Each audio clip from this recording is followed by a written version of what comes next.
Bonjour et bienvenue dans cette vidéo qui est une prédication sur le fait d'être disciple de Jésus et c'est la quatrième puisque nous faisons une série de prédications sur ce thème. Nous nous appelons Église de disciples, effectivement c'est quelque chose qui nous tient beaucoup à cœur. Alors pourquoi cette vidéo précisément Tout simplement parce qu'il y a 2 jours j'ai eu pendant la nuit Dieu m'a envoyé une vision qui m'a beaucoup touché. On voyait un homme, mais un peu comme un automate, en fait, un petit peu comme, presque comme un jouet, avec à l'intérieur des mécaniques. Je voyais les mains de Dieu, alors c'est symbolique tout ça, hein, les mains de Dieu qui ouvraient cet homme au niveau de la tête et qui soufflaient, qui donnaient vraiment un souffle de vie. Et c'est tellement vrai, en fait, quand on étudie notre fonctionnement humain, on voit énormément de mécanismes, le mécanisme de l'amour, l'action des hormones, par exemple, dans la rencontre amoureuse. Il y a plein d'exemples comme ça. La façon dont notre cerveau fonctionne, les associations, la mémorisation. Plus on étudie scientifiquement le comportement humain, plus on s'aperçoit qu'il y a un très très grand nombre de mécaniques. Mais la vie, la vraie vie, c'est celle que Dieu nous donne. En Jean 6, verset 63, il y a indiqué, c'est l'esprit qui vivifie, la chair ne sert de rien. Et c'est vraiment comme ça. Si nous restons toute notre vie dans notre chair, nous ne pourrons jamais connaître Dieu. Parce que nous n'accédons pas à tout ça. C'est vraiment l'esprit qui est en nous, qui nous transforme, et c'est cela qui nous donne la vie. La vie selon Dieu n'a rien à voir avec une vie par la chair, entièrement conduite en fait par des stimulations extérieures, par des peurs, par l'adversaire, par plein de choses. Alors, ce que ça veut dire, cette vision de cet automate, un peu comme une poupée, ça veut tout simplement dire que quand il n'y a pas l'action de l'esprit, c'est-à-dire le surnaturel, il ne peut rien se passer. C'est ce qu'on nous dit en Jean 15, verset 5. Moi, je suis le cep, vous, vous êtes les serments. Celui qui demeure en moi et moi en lui, celui-là porte beaucoup de fruits, car hors de moi, vous ne pouvez rien faire. Hors de moi, vous ne pouvez rien faire. Ça veut dire que nous ne pouvons pas charnellement faire l'œuvre que Dieu nous a demandé. Et dans la Bible, on a tout le temps ces aspects surnaturels donnés par le Saint-Esprit. Et justement, c'est vraiment le thème de cette prédication, c'est être disciple, c'est vivre le surnaturel, c'est ce que nous vivons dans l'Église. On va s'intéresser à un texte très important en Acte 2, versets 17 à 18. Il est dit: et il arrivera dans les derniers jours, dit Dieu, que je répandrai de mon esprit sur toute chair, et vos fils et vos filles prophétiseront, et vos jeunes gens auront des visions, et vos vieillards auront des songes.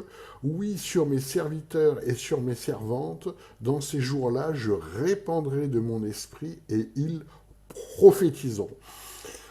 Nous sommes dans les derniers jours, nous sommes à la fin des temps, bien entendu, nous ne savons pas du tout quelle est la date du retour du Christ, c'est un mystère, et j'en profite pour dire, si vous avez des, entre guillemets, prophètes qui vous parlent du ça y est, j'ai une révélation sur la date du retour de Christ, ne les écoutez pas, la Bible nous dit bien que nul ne le sait, nul ne le sait. Hein. Et nul, c'est nul. Mais nous sommes effectivement dans la fin des temps. Ce texte veut bien nous dire que la prophétie, par exemple, est quelque chose qui doit être courant. Or, le problème, c'est que nous ne le voyons pas dans les églises, mais c'est pourquoi nous avons fait tous ces modules de formation, être conduits par l'esprit, écouter Dieu, sur les rêves et les visions. Vous trouverez tout ça sur notre chaîne.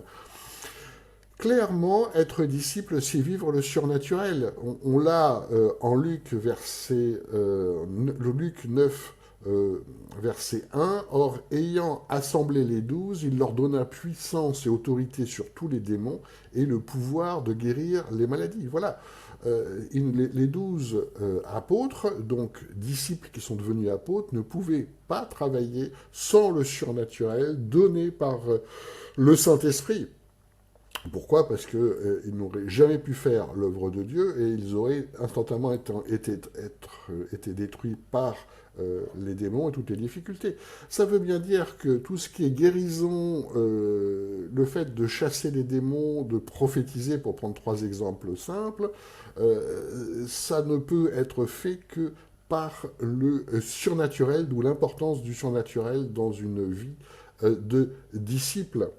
Alors, certains nous disent, oui, mais c'était les 12, hein, et vous voyez, dans la Nouvelle Jérusalem, les 12 ont une place particulière. C'est vrai que les 12 ont une place particulière dans la cité de la Nouvelle Jérusalem en Apocalypse, on voit bien ça. Mais ceci dit, ça ne veut pas dire pour autant qu'il ne faut pas s'en préoccuper, ça reste tout à fait central. Meilleure preuve de ça, une preuve biblique, on va parler des 70, hein, c'est-à-dire qu'ils ne sont pas les 12 apôtres, mais qu'effectivement, il y a 70 apôtres qui sont indiqués dans la parole, en Luc 17, verset 19. Or, les 70 revinrent avec joie, disant, Seigneur, les démons même se soumettent à nous en ton nom.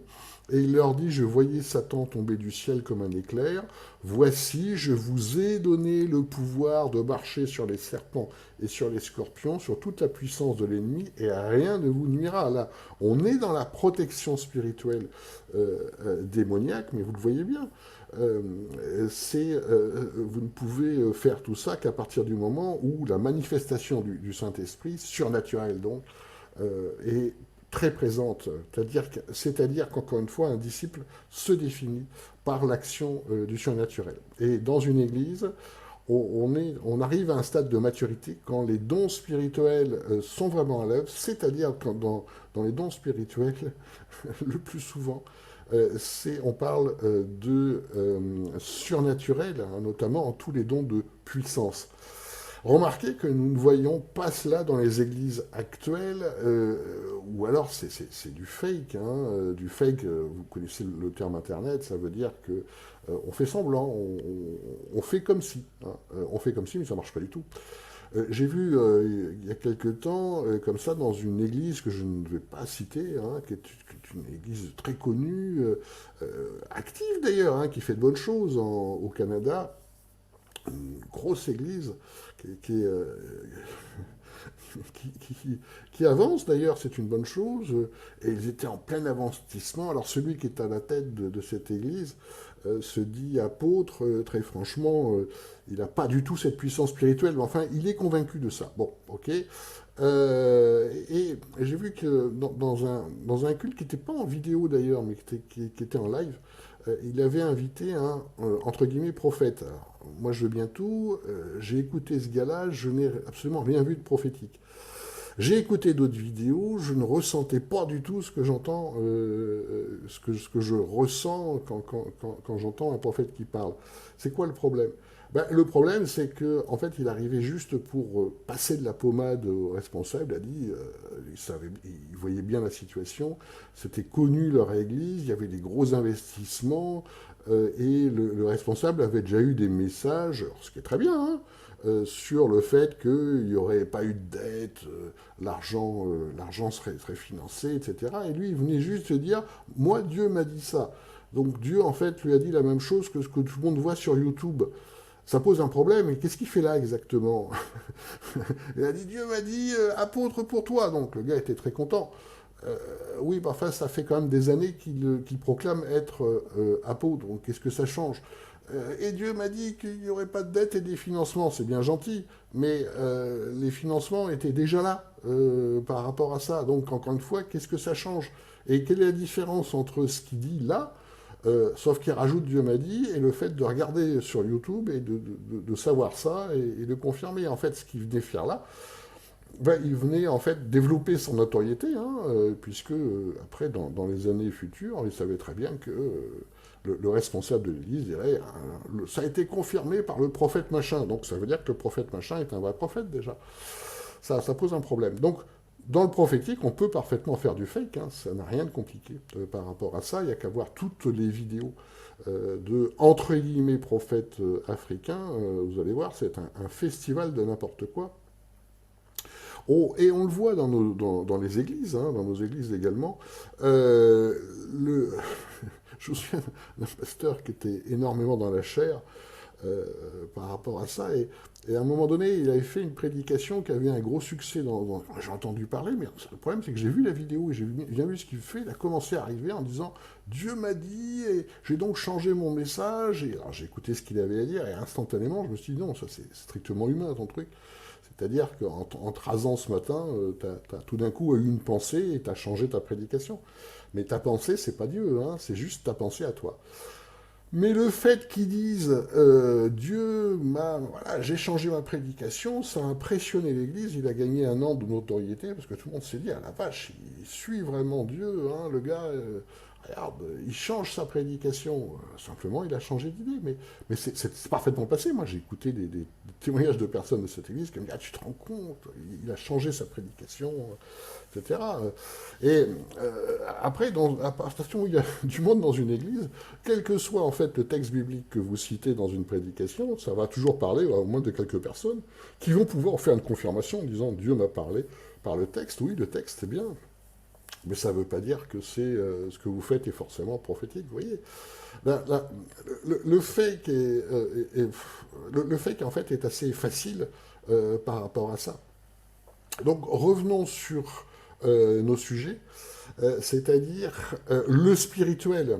Et pour ce qui est des dons spirituels, pour ce qui est du surnaturel en particulier, euh, on a affaire à des fortes oppositions parce qu'il y a beaucoup d'églises qui depuis longtemps expliquent que les dons spirituels, en fait, il n'y en a pas tant que ça, il y a une temporalité, vous voyez, c'est plutôt terminé, on n'a pas vraiment besoin de prophètes, voilà. Alors, je prends un exemple d'argumentation, il se base sur un texte qui dit pas forcément la même chose.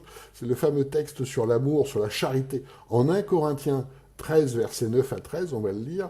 La charité ne périt jamais, soit les prophéties, elles seront abolies, soit les langues, elles cesseront, soit la connaissance sera abolie, car nous connaissons en partie et nous prophétisons en partie.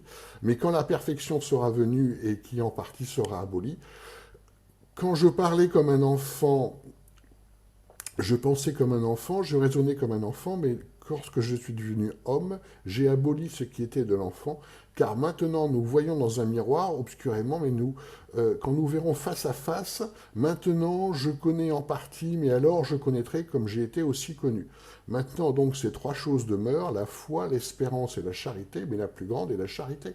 Et donc un certain nombre s'emparent de ce texte en disant, voyez, ça veut bien dire que la prophétie en fait n'est pas vraiment utile puisqu'elle sera abolie, mais ça n'a rien à voir avec ça puisque ce texte nous parle bien de ce qui se passera dans la Nouvelle Jérusalem. Évidemment qu'on n'aura plus besoin de prophétie dans la Nouvelle Jérusalem, ni de parler en langue, ni ce que vous voulez, puisque nous serons éclairés par la gloire de Dieu à longueur de temps.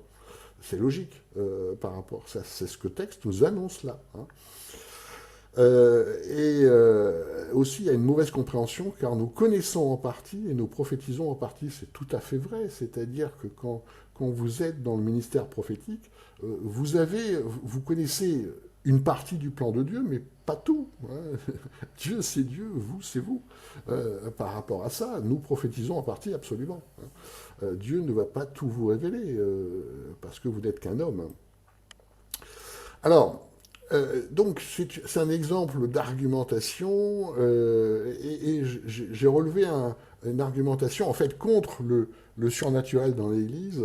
Il y en a des flopés, en fait, parce qu'il y a beaucoup d'églises dans lesquelles il ne se passe strictement rien au niveau surnaturel, sauf un petit peu de fake, on en a déjà parlé, hein. On fait comme si, c'est rigolo, mais ça n'a... Enfin, c'est rigolo. Donc c'est pas rigolo du tout en fait, mais c'est triste par rapport à Dieu. Oui, ça pose un vrai problème. Alors c'est pas nouveau, hein, dans l'histoire, en fait, dans l'histoire de l'Église, on nous dit qu'au IVe siècle, l'Église d'Orient représentée par Chrysostome commente ce passage-là de la manière suivante: les prophéties s'anéantiront, les langues cesseront. Si ces dons n'ont été faits d'abord que pour établir la foi, maintenant que la foi est établie, ils ne seront plus nécessaires, alors qu'on ne cessera jamais de s'aimer les uns dans les autres, qu'au contraire, la charité euh, les uns les autres dans le ciel, et qu'au contraire, la charité sera plus ardente qu'elle ne l'est maintenant. Voilà, ce genre de raisonnement, et on entend ça à toutes les sauces. Maintenant que nous avons la Bible, plus besoin de prophètes. Bon, chacun essaie de défendre son fonctionnement, en fait. Hein. Évidemment, ils n'ont pas de prophétie, donc qu'est-ce que vous voulez qu'ils vous disent? Donc ils vous disent que c'est eux qui ont raison. Ça n'a strictement rien à voir avec la parole de Dieu, ça vaut juste à voir avec on a une pratique et on essaye de faire coller la parole de Dieu à cette pratique, ce qui est véritablement problématique. Et dans le surnaturel, ce qui est tout à fait vrai, c'est qu'historiquement, il y a toute une partie de l'histoire de l'Église où le surnaturel est très peu présent. Hein. Rappelez-vous, le pentecôtisme dans les milieux évangéliques, c'est 1905, hein, pour remettre les dons de l'esprit et le surnaturel au centre de l'Église. Et c'est la même chose chez les catholiques. Hein. Pendant longtemps, il ne s'est pas passé grand-chose. C'est grâce au renouveau charismatique que tout d'un coup on redécouvre les dons spirituels et le surnaturel dans l'Église. C'est le même mouvement. Alors c'est tout à fait vrai. Donc dans l'histoire de l'Église, il y a toute une partie de l'histoire où, en fait il n'y a plus de manifestation d'esprit et c'est vraiment problématique par rapport à ça. Ce qui explique aussi que beaucoup ont justifié en disant mais oui, c'est nous qui avons raison, parce qu'en fait, ce qui est dans la Bible, ça s'adresse plus tellement à nous, parce que ça y est, la foi est établie, ça y est, nous avons la Bible, donc c'est plus nécessaire. Les guérisons, non, puisque quand on a la foi, on n'a pas besoin de preuves. Enfin, on raconte tout ce qu'on veut. Le gros problème, c'est que ça n'a strictement rien à voir avec la parole de Dieu qui est très claire. Alors, certains, par exemple, vont nous dire, bon, que en fait, on retrouve surtout, on parle des dons spirituels surtout dans l'église de Corinthe, qui était une église pentecôtiste de l'époque ou charismatique de l'époque, si vous voulez, mais dans les autres, qui étaient plus l'église de Rome, par exemple, on retrouve pas trop, on retrouve pas cette spiritualité-là, ce qui veut bien dire que plus l'église, alors le raisonnement de dire c'est plus l'église progresse dans le temps, moins elle a besoin de ça. Enfin bon, c'est pas du tout ce que nous dit la parole de Dieu. Pourquoi? Par exemple, quand dans la parole de Dieu, au Nouveau Testament, on nous parle des prophètes, on l'a dans plusieurs textes, et c'est pas juste limité à Corinthiens. Vous l'avez en 1 Pierre 1, 10 à 11, par exemple, Acte 10, verset 43, Hébreu, hein, 1, verset 1. On va prendre un autre exemple. La parole de connaissance. Alors, la parole de connaissance, certains l'interprètent en disant oui, je sais quelque chose. Non, oui, d'accord, ça n'a rien à voir avec connaissance intellectuelle. De connaissance, c'est l'esprit qui vous envoie quelque part une révélation. Hein. Et là, on l'a pas en Corinthiens, la parole de connaissance est exprimée en Romains, hein, 12.2, par exemple. Tout ce qui est prophétie, là encore une fois, c'est loin d'être limité à Corinthiens. Vous l'avez en 2 Pierre 1, verset 21, on en a parlé avec Prophète tout à l'heure. Vous l'avez en 1 Timothée 4, verset 14, en Romains 12, verset 6, Acte 15, verset 32, 1 Corinthiens, bien sûr, 14, verset 3, l'Apocalypse, en 1 Jean, etc. Le miracle, qui est quelque chose de très important dans le surnaturel, le miracle, encore une fois, c'est réparti dans toutes les églises. Hébreux 2, versets 3 à 4, Romains 15, versets 18 à 19, 2 Corinthiens, oui, 2 Corinthiens 12, 12, mais aussi en Matthieu, bien sûr, 7, 22, 23. Donc, le don de miracle est un don tout à fait important. Et encore une fois, être disciple, ça veut dire être dans le surnaturel, très clairement. Le surnaturel, c'est le sceau de l'esprit, car c'est difficile à falsifier. On l'a vu tout à l'heure. On trouve effectivement du fake, mais euh, quand une guérison que la médecine a le plus grand mal à expliquer, voilà, vous ne pouvez pas faire du fake, c'est pour ça qu'il y en a si peu. Le prophétique, vous pouvez faire un peu de fake, mais ça ne va pas durer longtemps. Si vous êtes sérieux, ça se voit. Et c'est pour ça qu'il y a très peu de prophétique dans les églises, très peu de guérisons, très peu de miracles, ou pas du tout, hein, clairement. Très peu de surnaturel, quoi, en fait. Hein. Les rêves et les visions, on n'en parle même pas. Et donc, on ne peut pas vraiment parler de disciple dans ces cas-là, hein. La Bible est très claire par rapport à ça. Encore une fois, disciple égale surnaturel. Alors, on va distinguer 4 phases là-dedans. On a vécu, nous, dans notre Église, hein. La première phase est la phase de l'attaque spirituelle. L'adversaire ne veut pas que les dons spirituels soient là, ne veut pas que le surnaturel arrive dans l'Église, hein. Et vous allez être bombardé, hein, quand les dons spirituels commencent à arriver, quand le surnaturel commence vraiment à s'implanter dans l'Église. Ce sont les fruits de l'esprit, bien sûr. Mais là, vous allez avoir des attaques spirituelles sérieuses, des divisions, des attaques, des prises de pouvoir, tout ce que vous voulez. Et c'est une phase normale.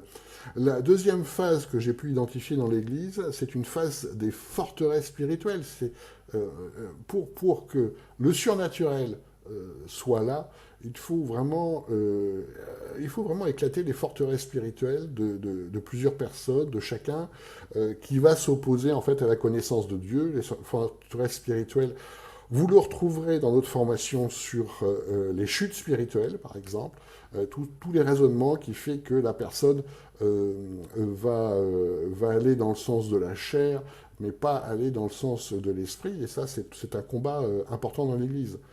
Il y a une troisième phase que j'ai pu identifier, qui est la phase de l'entraînement. Et c'est pourquoi je partage en permanence tout ce qui est justement surnaturel, tout ce qui est vision, tout ce qui est rêve, tout ce qui est guérison, tout ce qui est miracle, tout ce qui se passe dans l'esprit, pour que justement il y ait un effet d'entraînement permanent par rapport à ça. S'il n'y a pas un effet d'entraînement permanent par rapport à ça, vous êtes certain que les dons de l'esprit vont s'éteindre peu à peu. Pourquoi? Parce que, encore une fois, attaque spirituelle, ça arrange bien l'adversaire. D'où les témoignages permanents sur ce qui se passe par rapport au surnaturel et par rapport à l'esprit sont juste vitales pour que chacun puisse progresser dans l'esprit, et ça débloque beaucoup de choses. Il y a aussi une transmission des dons spirituels, enfin, l'entraînement permanent, l'effet d'entraînement permanent, l'effet poulie, est juste fondamental. S'il n'y a pas d'effet poulie, si vous-même, vous ne pouvez pas partager grand-chose sur cette question, et c'est le cas de beaucoup de pasteurs, ou alors vous faites un peu semblant, et c'est malheureusement assez fréquent aussi, il ne se passera rien, et c'est aussi pour ça que dans beaucoup d'églises, il ne se passe rien en fait, hein. Et la quatrième phase que j'ai pu identifier dans l'Église, c'est une phase d'accélération. Tout d'un coup, il y a de plus en plus de surnaturel. Et là, c'est un excellent signe. C'est vraiment le signe que le Saint-Esprit est à l'œuvre et que vous êtes de plus en plus armés pour être disciples. Je vous remercie pour avoir écouté cette vidéo. Je vous souhaite vraiment une transformation par l'esprit. Je vous souhaite des fruits spirituels, des dons spirituels. Je vous souhaite la puissance de Dieu dans votre Église. Je vous souhaite vraiment une vie dans le surnaturel, une vie au service de Dieu. Si vous avez apprécié cette vidéo, vous pouvez mettre un pouce bleu et également vous abonner pour les autres vidéos. Au revoir.